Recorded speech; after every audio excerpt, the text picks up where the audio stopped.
All right, hi friends. This morning we're going to work a little bit on drawing conclusions. We've done that before. When we draw conclusions in a story or an article that we're reading, we take what we know and we pair it up with what we just read to draw a conclusion to help us understand the story better.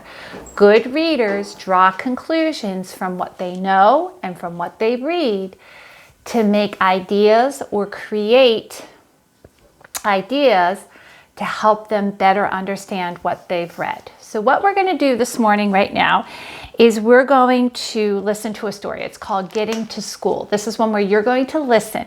While you're listening to the story, I want you to see if you can draw a conclusion. That means figure out why the way you get to school depends on how far you may live from school.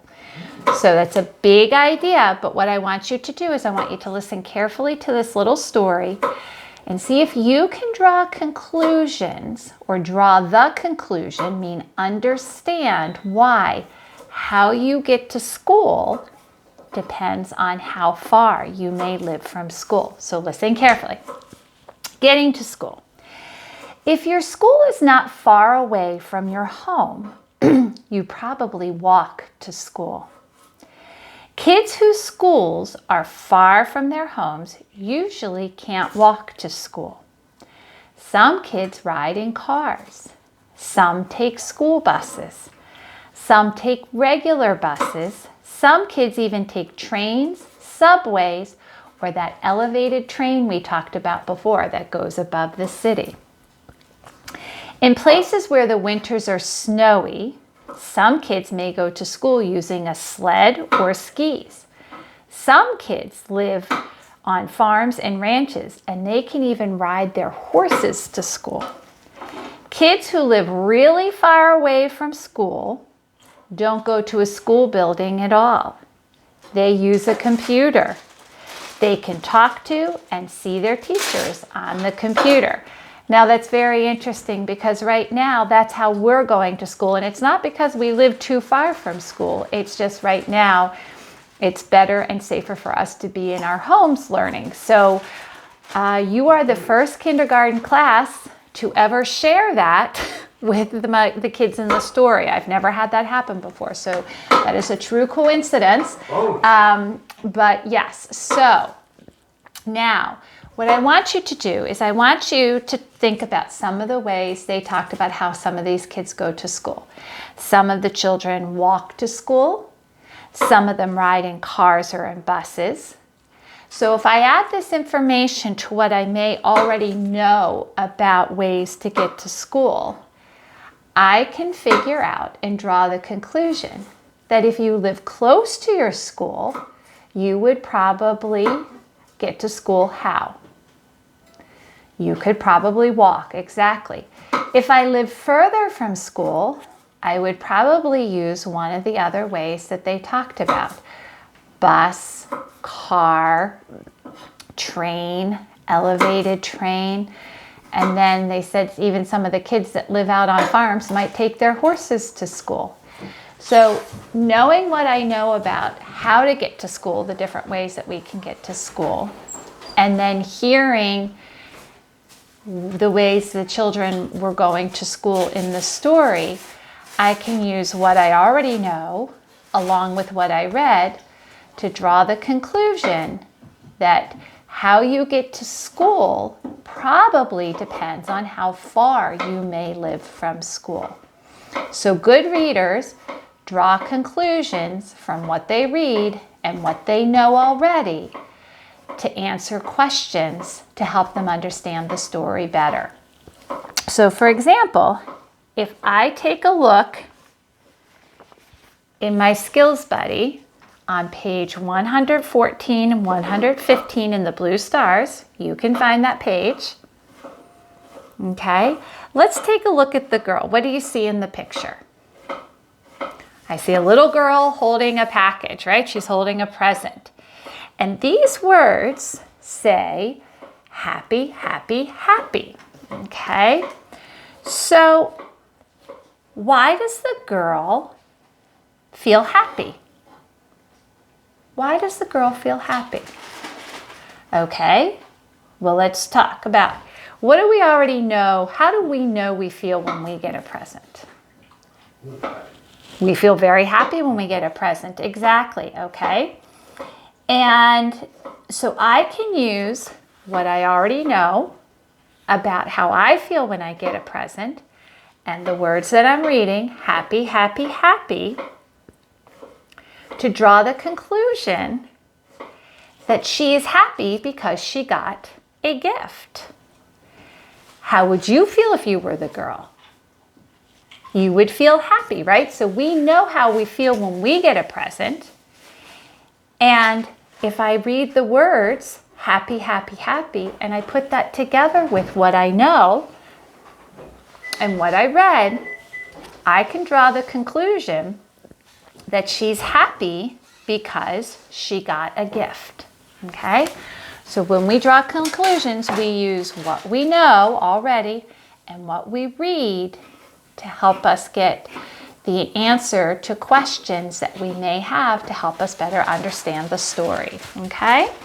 All right, so my question for you is, if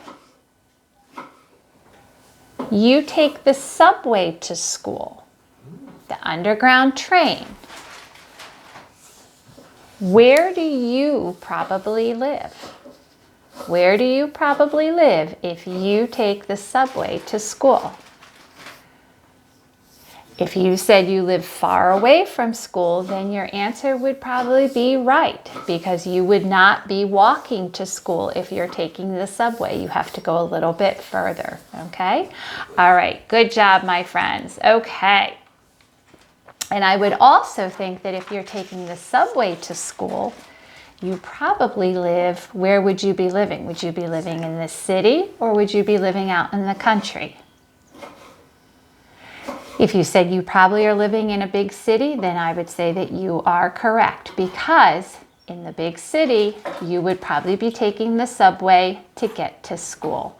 If you're living out where we live, we would not be taking the subway to go to school. We would be taking a car or walking or maybe taking the bus, okay? So knowing how we go to school out where we live and knowing that we don't live far from school, we know that those are ways that we can take to school, okay? All right. Today we read about how children get to school. And what were some of those ways that they said that they got to school? We said that they might walk, ride, drive, okay? Those are all action words. Walk, drive, ride. Those all tell something that we are doing. Now, we've talked about nouns, people, places, animals, and things. Today, what we're going to do is we're going to talk about the actions that those nouns do. And today, we're going to talk about ourselves. So when we talk about ourselves, we're going to talk about we're going to use the word I, because the pronoun I is how I talk about myself. Remember, we said when kids are really, really little, they'll say their name, like Jenny likes to eat ice cream. But as Jenny gets older, she understands that she would say, I like to ice cream. I like to eat ice cream when she talks about herself, okay? So today, we're going to talk about the actions that those nouns, people, places, animals, and things do, okay? And we're going to really be talking about ourselves, so we're going to talk about I today and what I like to do, okay? All right, so verbs tell about actions. Action words are things that tell people what we can do. Walk, jump, write, think, and stand are all words that tell what we can do. These words are called verbs. Exactly, all right? Listen very carefully. I'm going to say a sentence. Lynn and Tom eat spaghetti. Okay, so let's think about this. Lynn and Tom eat spaghetti. Well, Lynn is a person. Tom is a person. Spaghetti is a thing, right? So those are our nouns, Lynn, Tom, and spaghetti. What do Lynn and Tom do? What's the action that the nouns Lynn and Tom are doing? What do? They eat. Very good. Eat is our verb in that sentence. Eat is the action that the nouns Lynn and Tom are doing. And the noun that they're eating is spaghetti. Very good. All right. I'm going to say a word. If it's a verb, I want you to act it out. Meaning if it's an action, I want you to act it out. If it's not, you're not going to act it out. Okay, so let's try the first one. Okay, here we go. Jump. Is jump an action? What should you be doing right now? Very good. You should be jumping. Very good. All right, next one. Tall. Can you tall? I don't know how to tall. Can you tall? Nope. So tall is not a verb. Very good. How about sing? Can you sing? Then it's an action word. Very good. Are you singing? I can't hear you. Let me hear you sing. Okay, good. All right. How about clap? Is clap an action? Very good. You can clap. Exactly. That's an action. You can do that. How about, try this one. Don't get tricked. Yellow. Can you yellow? Nope. Yellow describes something. It's a color word, right? You can't yellow. I don't know how to yellow. All right. How about laugh? Is laugh an action? Is laugh something you can do?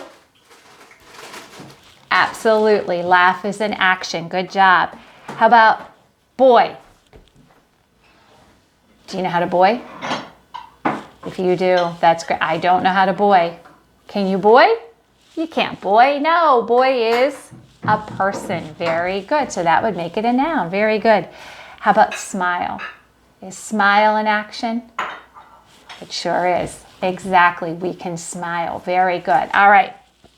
So what I would like you to do now is I would like you to open up your copybooks. And at the top, and I'm going to turn you right around here. I'm going to turn you around so you can see. All right. And in your copybooks, at the top, you're going to write 4-15-2020. Okay? Very good. All right. And what you're going to do is I want you to think of a verb, an action that you like to do, okay? Dance, run, smile, paint, eat, read, jump, color. I want you to think of one action word or verb that you like to do. And what we're going to do is, because we're going to talk about ourselves, we're going to use the pronoun I, okay, and mine is bake. I bake. And I'm going to leave 2 finger spaces, and I'm going to go b-a-k, bake, b-a-k, bake. And then I'm going to go back, and that first sound I hear is B. What letter makes that B sound?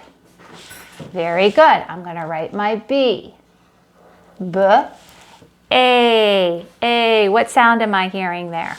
Very good. I'm hearing that A. B-A-K, bake. Okay? Yep. I'm going to put my K there because it's at the end of a word. Now, if I hear A saying A, what letter do I add to the end of my verb, my word there, because I'm hearing that A say its own name? What letter do I put there? Very good. I put an E there. E at the end makes A say its own name. And then I'm going to put my period. This is just my short little one. So my sentence says, I bake. Now, if I look at that sentence, which word is my verb? What's my word? What's my action word in that sentence?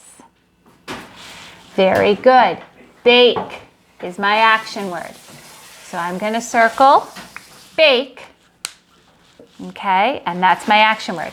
Now my next job is I'm going to draw my picture that shows I bake. It's going to show me baking. You're going to do the same thing. And then you're going to share it with us on Flipgrid so that we can see what action word you like to do. So I'd like to see everybody's on Flipgrid. Miss McNichol and myself, you'll have to tune in.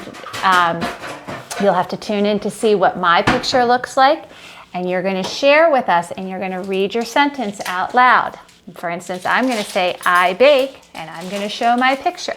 So I'm really looking forward to seeing everybody's verbs on Flipgrid. All right, good job, friends.